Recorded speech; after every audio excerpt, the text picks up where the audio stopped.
Today, I'm interviewing Mikaela Kiner. Mikaela is the founder, CEO, and leadership coach.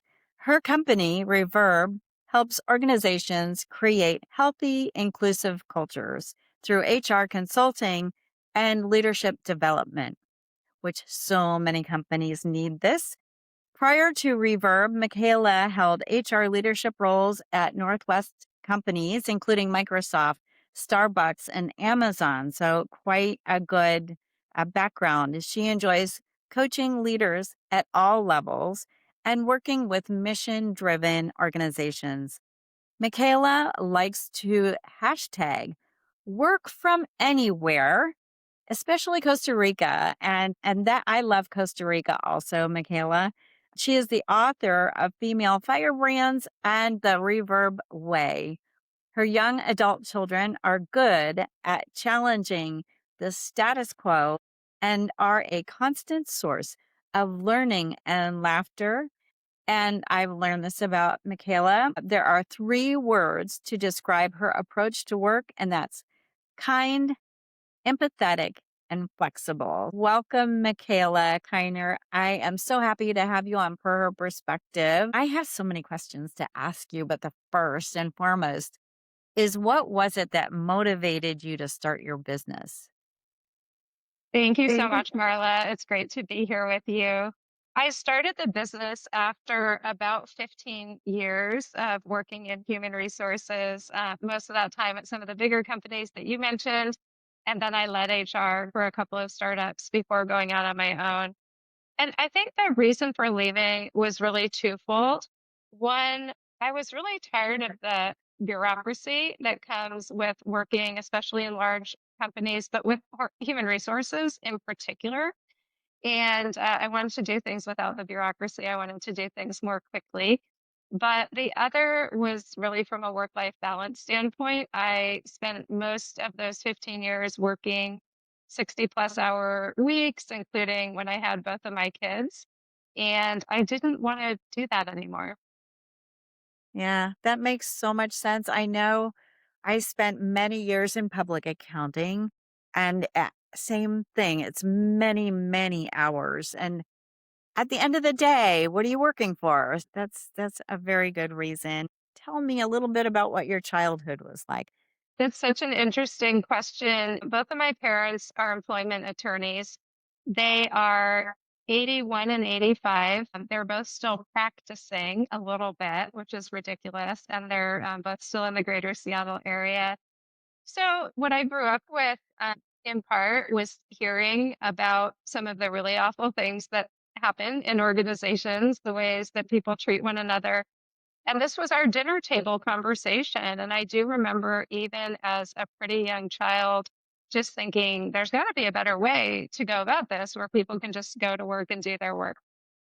Apart from that, I would say I grew up with a lot of stability. My parents are still in the house that I grew up in, and my parents are still together, obviously. So very rooted, which not everybody has, and it's something I've really come to appreciate. I think too, family was important, not just the nuclear family, but my grandparents were all on the East Coast, but we, saw them at holidays or we would visit or take trips with them.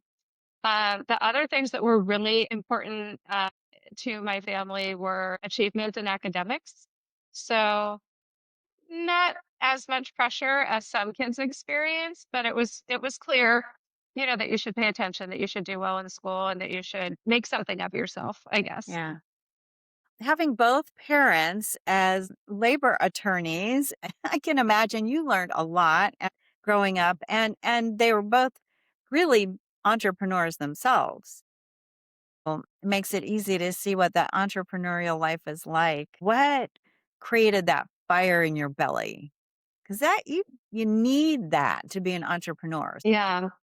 I would just say I have a sort of a tolerance threshold for how I'm treated. I mean, I think I was brought up with a high degree of self-respect as well as autonomy. And we are not always treated the best sometimes in these large organizations. And sometimes we don't feel like we have a lot of free will. when we're working for others. And so, yeah, I think those things eventually drove me to say, I want to do this myself. I want to work for myself. I want to set my own boundaries. I want to work not only the way that I want to work, but to be selective about who I work with and for, because that actually determines so much of the experience that we have at work. Yeah, that's very true. And it's really surprising how many large companies do HR badly. We spent a lot of time in the larger business that I ran on training people for management. How do you manage people? It's not a natural skill set. But I think too many companies hand people a book or tell people to do the online learning and expect that to be it. And that's how you learn how to manage people. And that's only part of it. I can see that. That makes a whole lot of sense. Do you have a mentor besides your parents? I've had so many different mentors, sponsors, advocates, right? Different people over the years who have really helped me. Um, the last boss that I had just before I went out on my own, who's now the head of people at Electronic Arts, Mala Singh, she was really a great mentor. In fact, I asked her to go into business with me, but she has a wonderful day job, so she chose to stay put. But she was really interesting. Coming out of Amazon and into Electronic Arts was really night and day in terms of the company culture. And I had been there for about 3 months when it was performance review time. So I wrote my performance review. And I got on the phone with Mala, and she's very candid. She said, Michaela, two things. She said, first of all, you've only been here for 3 months, and your review is significantly longer and more detailed than the people who have been here the entire year. And she said, second, why are you so hard on yourself? I think we were taught at Microsoft and Amazon, I mean, being self-aware, which really meant being self-critical, was seen as a strength. And, in a performance review, you should really fall on your sword and list out everything that you did imperfectly over the course of the year. Right. But I think it takes leaving the environment and having fresh eyes and having someone like her say, what are you doing and why are you doing this to yourself? It paints a whole new perspective. Yeah. Wow. That's interesting. I had a person that worked for me that would, in his self review, give me a list, all the incredible things he did during the year. And it made his review so easy because I knew he was doing a good job, but he's giving me examples to use. So that it's better to give the good things, not all of the negative things. But we're taught, no, tell me everything you need to improve on. Do you have siblings? I do. I have one older brother. My brother lives in the Bay Area. He's married also with two kids, same as me, two kids. And he's getting close to retirement. He started interning at NASA when he was in graduate school and never left. Long career. Yeah. In AI, before we were all talking about AI, he does something in AI which he's never explained clearly enough for me to tell you what it is. He probably would have to kill you if he told you, so it's best not to know anyway. Yeah. So, what are one or two of the things that you think made the most positive impact on the growth of your company? Yeah, I mean, I have to start by saying it's the team because as a services company, we're really nothing but our team. Yeah. And, that's the consultants who are out working with clients every day, but also the staff, right? The staff who bring those clients to us, who help by talking to clients about how we can solve their problems and how we can also anticipate their future needs and solve for those in advance. The other one I would say, I believe it's my network. And I say that, when you work at multiple companies, you grow an amazing network, right? I think my first real job was 7 years at Microsoft. And one of the things that I realized when I left was like, oh, now I have this network because I have all these old colleagues and, friends, and now I have a new set as well. But I think also having worked mainly in tech and having worked in the greater Seattle area for the better part of 15 years means I just know a lot of really great and amazing people. And it's fun now that we have tools like LinkedIn where someone I worked with 10 or 15 years ago will write me a note and just say, "Oh, hey, I see what you're doing now, and I'm at this company and I could use your help." Like that, I think to me, that's it's so rewarding. That's funny. There are a lot of people from those companies that went off to start their own business. So Absolutely. fantastic. Is there anything you wish you'd done sooner? This is so timely because it's a little bit of a yes and a no. You know, we struggled early on. We tried to have a salesperson. We tried training some internal people. At one point, hiring an outside, excuse me, an outside sales consultant. And in each case, it didn't work out for a variety of reasons. And I think we felt a little burned by that after having invested both time and money. And so it's something we steered clear of for a number of years. And I became the de facto sales and business development person, which is right anyway as the founder, but it also became too much for just me. I am not a sales professional by any stretch. And coincidentally, just maybe a month or 6 weeks ago, we hired one of our former consultants to lead business development for the Seattle area. And then we also have a consultant and business development person on the ground in Denver. So maybe I wish done it sooner, but I also know why we didn't. Yeah. Yeah. It's hard to make that process work.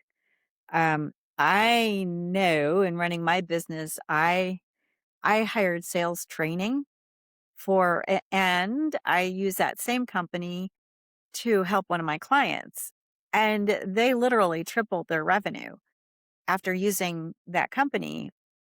But it's really hard to get the right person. That is, you have to have the right personality to be able to do the outreach and enjoy it. So not everybody enjoys sales, and we're all doing it. Yeah, it's an important part of any business. So good that you found the solution. Um, so are there any disciplines that you want to share regarding just good business management? So many. I think this hire people smarter than you, although I don't really, that's not how I would phrase it. I think hire people with complementary skills and don't be afraid to hire the brightest people you can find. I apparently there are people who find that intimidating, but you're only as good as your team. So surround yourself with amazing people, delegate and give people free reign when they've earned it, or experiment and see if they can take it.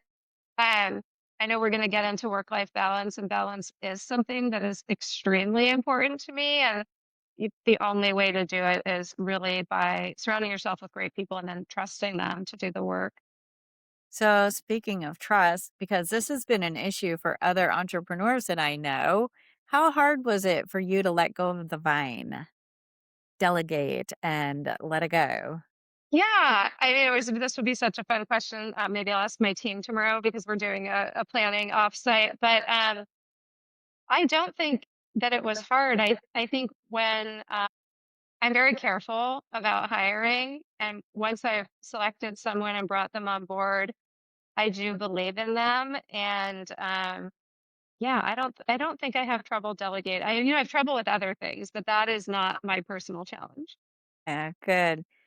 And you did mention work life balance, and you did this business to achieve that. Do you feel that you've achieved what you were striving to do? Or are you still a little ways away from it? Yeah, I definitely I feel amazing about my balance and what I've been able to do both at work and outside of work when I look across the last 10 years. I like to say this, I think I can still count on one hand the number of days at Reverb that have been as stressful as pretty much every day at a Microsoft or an Amazon. And I think it's back to the people on the team, the clients we choose to work with, also having realistic expectations of myself and of the team, and trying really hard to allocate the work so that one person is doing one job and one person is not doing two or three jobs, which is a strategy that some companies, they use that intentionally. it's just not what I choose to do. I've heard this said of another business before, and it sounds to me like you try to have a human business. So you're human about the way you work with people versus working people in a non-human way where they just don't have that work-life balance. It grows across the board where everybody in your company should have that work-life balance. I know running a business, you can't do that 100% of the time. There are always fire drills, but reducing the fire drills. Yeah, absolutely. That's something that's been really important to me to create it, both for myself and for others. Right now, so we happen to have an all women staff. And we have someone just back from maternity leave, two people about to go out on maternity, and then we have some folks with young kids at home. And I think for me, hearing people say, that they weren't stressed off on maternity leave, right? They weren't afraid of what they were going to come back to. I was actually talking to one of the folks who's about to go on leave, and she said, I think I'm just gonna miss you all, and I might even come back early. It's like, wow. Because I know when I was on leave, I was working at Microsoft when I had both my kids, and I think the entire time I was on leave, I did feel a sense of anxiety about going back and how's it going to work and how am I going to manage this. I actually, with my second child, my daughter, I returned from leave when she was 5 months, and I left Microsoft when she was at 10 months, and it was just between the hours, the commute, it just was not sustainable. But, when you talk about it, it isn't all the time, right? We can't guarantee that, "Oh, you're never gonna work more than 40 hours." But I had a really interesting example, actually a couple of years ago, my co-owner was covering, for another leader that was on maternity leave, and I had some chronic fatigue, nothing to do with work, just, life. And so she was doing a lot. I mean, she was really doing the heavy lifting for several months. And she also had a young kid at home. And I checked in with her because I said, I know this is totally the expectation we set. And, her response was, she said, well, this is what I did all the time in my prior jobs. And knowing that this is just a stint and there's a light at the end of the tunnel makes it very doable. Yeah. It's that light at the end of the tunnel. It's not going to be forever. Yeah. Do you have any regrets in running the business? I have one regret. This might sound really funny. In the very early days, the business is geared toward working with startups and nonprofits and small businesses. We had worked with some larger businesses where we're just working with a team or a department, but that wasn't the initial mission or goal. So, a former client of mine from Microsoft had reached out to me for executive coaching. And I said, "Oh, and Microsoft, you're not in our target. You're not who we want to coach." I regret that because I think it would have been great to build a coaching practice that included, leaders at Microsoft. And I think it was just part of being new to business and not knowing Yeah. and trying to stick to this guardrail. Yeah. Yeah, that was unfortunate. What advice would you offer either other business owners or somebody that's running a large division like those in Microsoft? Um, what what suggestion or advice would you like to offer them? Yeah, I think some of the most important things when you're in a big leadership role are both boundaries and values, and sometimes those things are intertwined. When I interviewed for my last HR job, which was at Redfin, I had learned a lot about my own boundaries. And I'll never forget during the interview process, because I kept throwing out, I run a coaching business on the side. I take my daughter to school on Fridays. I work really hard, but I will not work every day, night, and weekend. And the person interviewing me was also a former Amazon employee. And everything I said, he just looked at me and nodded. And he said, we can work with that. We can work with that. And by the end, I thought, well, if I haven't scared him off by now, this is probably a pretty good gig for me. But I think we learn those things about ourselves along the way. And when we betray ourselves, when we don't live by our values, or when we give up our boundaries too often, I think that is what leads to either burnout or resentment or both. So I would just encourage people stick with it. Yeah, this is a very old book, Winning. Jack Welch wrote that if your values don't align with the business, you should leave instead of staying in that business and putting up with a conflict in values. Mhm. So, yeah, good advice. If I asked your employees how they saw you as a boss, what would they say? Yeah, I mean, I hope they and think they would lead with kindness, which is one of our values. That's incredibly important to me personally. Um, I think supportive. I mean, I really try and support people, whether it's a personal situation, it's a struggle with work, a struggle with a client or a peer. The other thing, I don't know if they would really say this, but in my HR career at the big companies, sometimes I worked with these big leaders, and while they were really brilliant, there was this little bit of a mad scientist about them of like, you're really brilliant, but I don't, maybe you're going to forget to take lunch or something like that. I was never like that. I was in my earlier days when I was younger, extremely just like detailed on top of everything big and small. I think I lean now a little more toward the mad scientist, where I'm like, sometimes I might not remember something, or I might not be on top of the detail, but hopefully I'm still really strong when it comes to the big picture. I find myself despising details now. It's like, and I was just talking to a client this morning about that because she is struggling with an employee that not so good at details. And it's one of those things we probably can all do it, make ourselves focus on the details. Probably not the best use of your time, though, now running a business. What's one of the hardest experiences that you have had in running a business? Yeah, very early on. In fact, pre-revenue at the company, I had joined a business accelerator. And the way it was structured was that you would spend 2 years in the accelerator and then you would sort of graduate to the larger program. And there was a revenue threshold and things like that. But it was kind of a given that once you met these business criteria that you would graduate. So I went through the interview. We were significantly above the revenue threshold. The team doing the assessment was all men and one woman, and they asked me these questions about my interview responses because, for instance, one priority I had was to be home for dinner, if possible, be home for dinner. I had young kids. And they kind of dug into that, which I thought, I don't know if I was a male candidate, I'm not sure you'd be digging into this, value of being home for dinner. And then they kind of took it to another extreme of like, well, sometimes we hop on a plane and we do these other retreats. And could you go to Iceland on short notice? And I was like, I mean, I don't know if that sounds like the best idea, but yeah, if it was important, I would do it. Anyway, we were rejected from we did not graduate to the next level. And it was such an anomaly that, I mean, my mentor, when I sent him a note, he thought he misunderstood. It was like, this just doesn't happen. Um, I think it's the only time I've actually been angry since starting this business. And I was really offended and I was angry. And I just said, I will never spend any more time or money with that particular organization. But it felt really bad, honestly. Yeah. Hmm.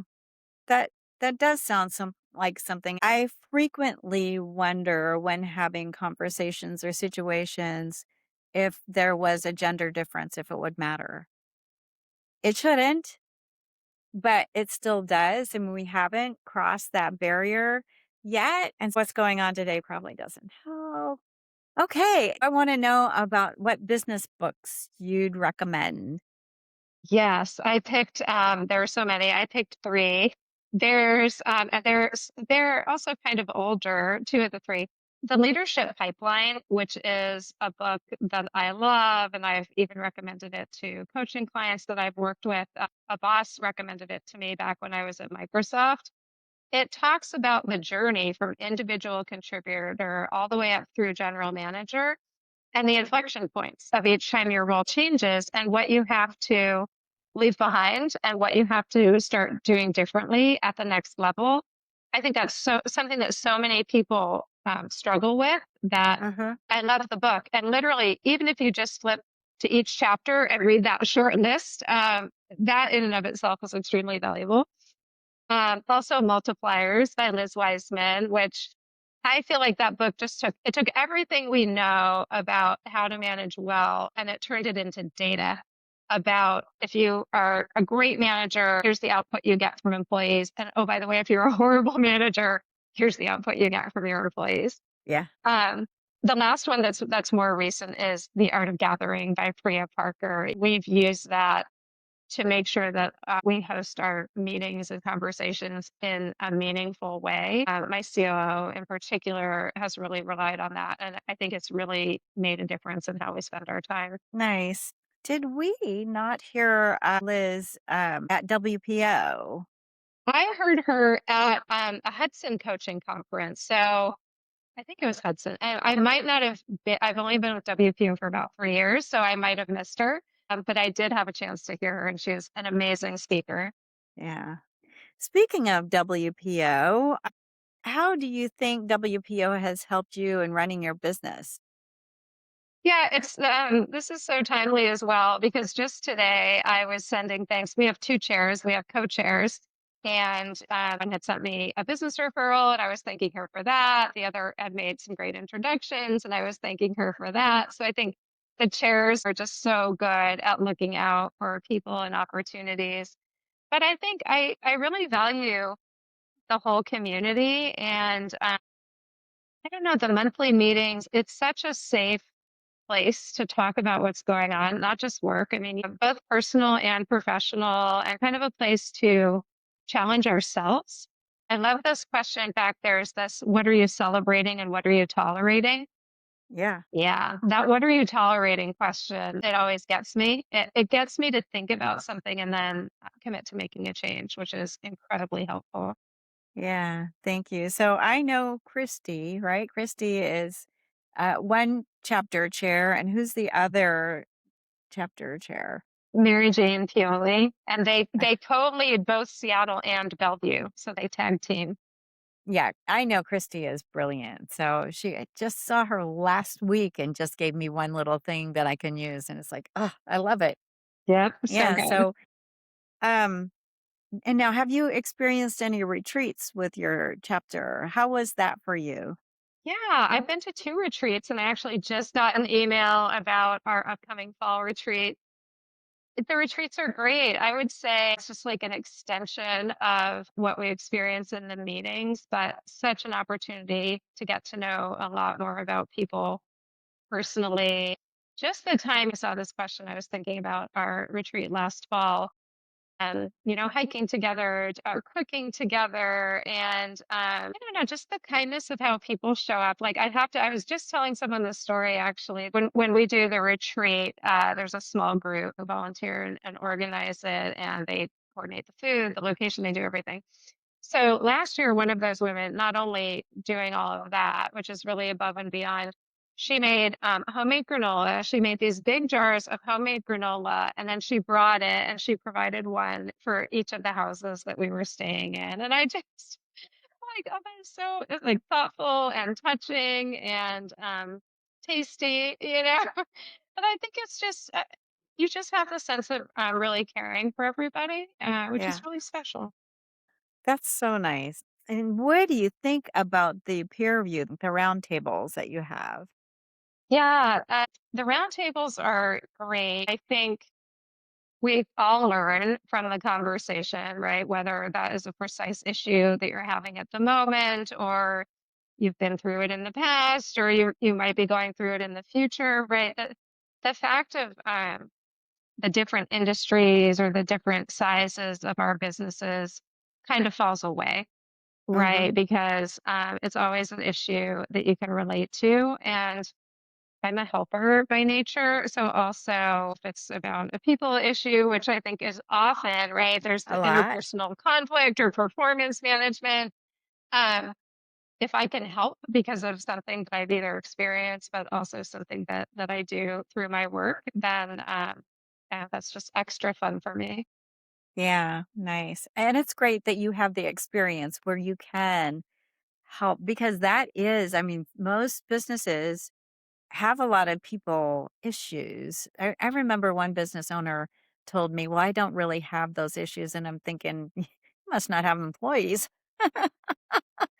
I don't know. Yeah, we had, when people can write in to our website to get support, and I'll never forget this. Somebody just wrote, my employees are not behaving the way that I want them to. Can you help? And it was almost heartbreaking. I was like, oh, Yeah. I wonder what's going on there. And this person just sounded a little desperate. Yeah.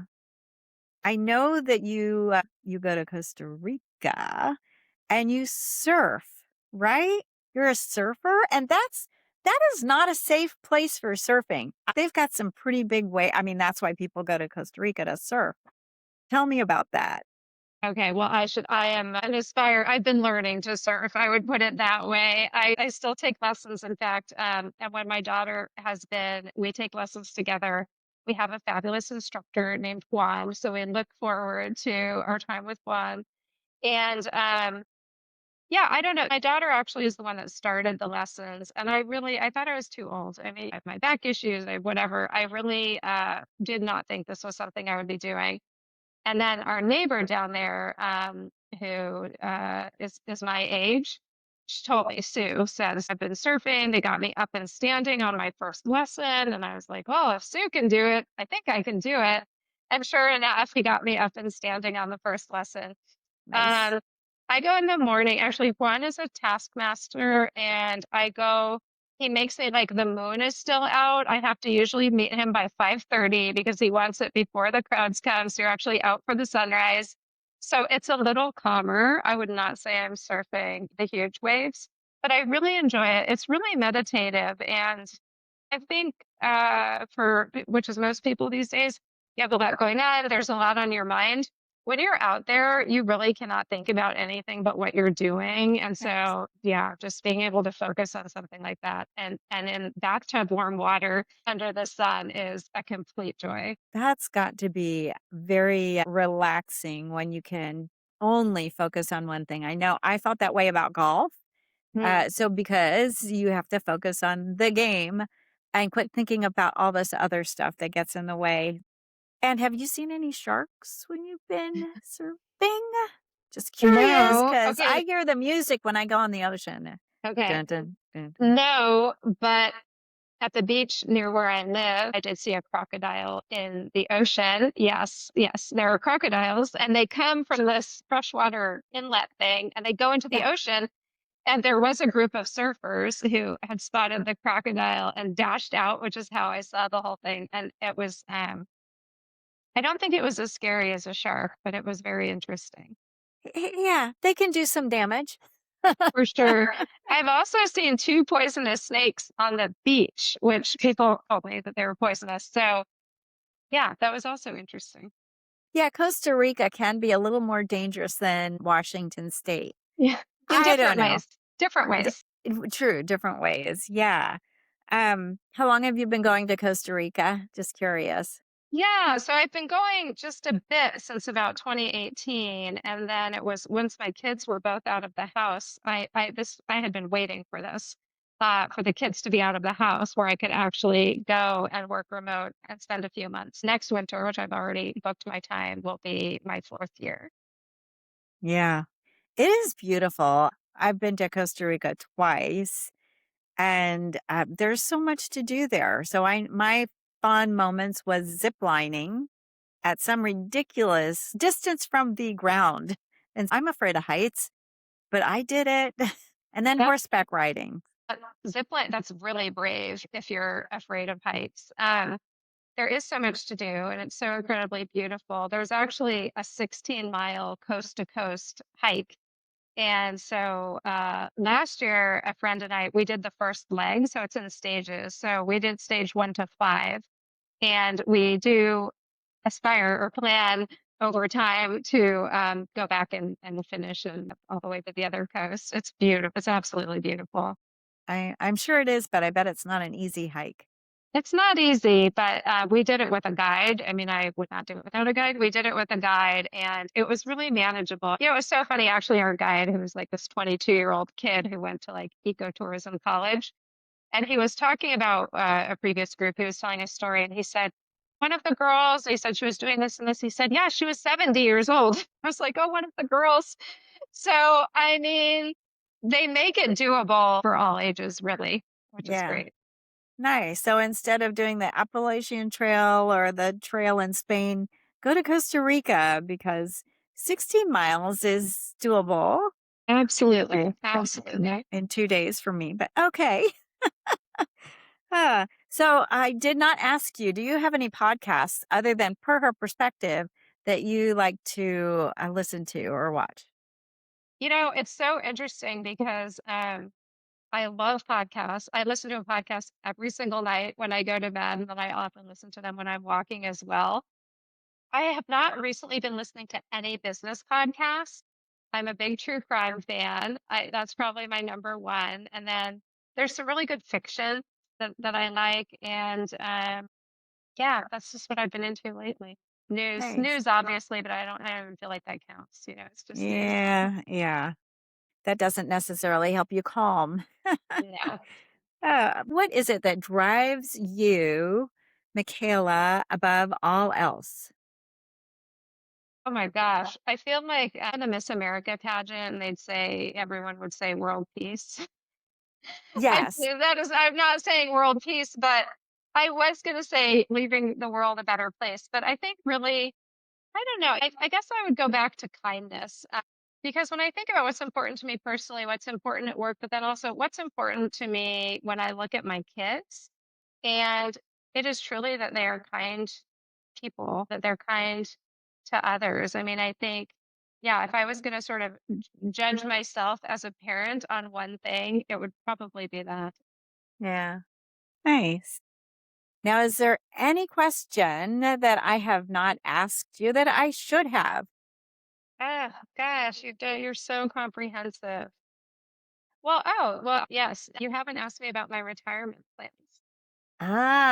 Yes. What does that look like for you? Yeah, you can picture there's some Costa Rica in there. So I've actually shared with the team that I'm on a 5-year, not fully retire, but hopefully wind down and hand over the reins of the company to my co-owner. And I don't plan to stay in Seattle. I think the rain over my lifetime, people are saying, oh, you're used to the rain. I think I'm done with the rain. Actually, I want to live in a drier place. And I have this plan. I've written a couple of books. And I think if I write another book, what I really want to do is pick my top 5 places that I might retire and visit each one and do some exploration and write about that process. Yeah. I happen to know a great place in the desert in Palm Springs. Yeah, the desert is good. The That's desert is dry. Is that your spot? That is my spot, which is actually not Palm Springs, but on the golf course. So yeah, it's dry. You Yeah, almost in California, you almost want rain. I know. My daughter's in school in San Diego, and every time she FaceTimes me, and it's always sunny and blue, and she says, Mom, I'm recruiting you. And I tell her, you don't even have to recruit me. San Diego, I mean, if I had to pick up and move tomorrow, it would be San Diego, hands down. Yeah, it is a beautiful city. Well, thank you. Thank you for being on Per Her Perspective. I really appreciate your being here, Michaela. And I hope everybody listens to this podcast and subscribes and rates the podcast. And I look forward to meeting you. The forum is going to be in Palm Springs next year. I hope I'll meet you then. And thank you again for being on Per Her Perspective. Thanks so much for having me, Marla. It was my pleasure. You've been listening to Per Her Perspective. I'm your host, Marla Knoll. If you enjoyed this episode, be sure to follow the podcast so you don't miss what's next. To go deeper, check out my book, Drama Free Management, a practical guide to moving teams from high drama and low performance to low drama and exciting results. To connect with me, visit my website, ocgrowthadvisors.com. Until next time, keep leading with purpose and perspective.